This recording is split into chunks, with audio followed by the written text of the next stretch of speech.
قرآن پر عمل کرنے اور اس کے سکھانے والے کی فضیلت۔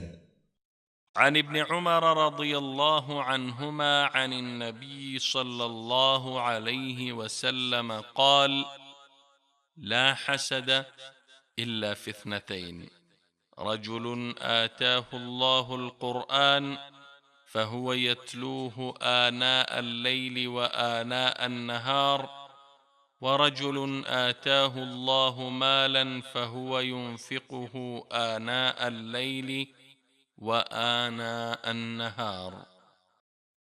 صحیح بخاری حدیث نمبر 7529 اور صحیح مسلم حدیث نمبر 815۔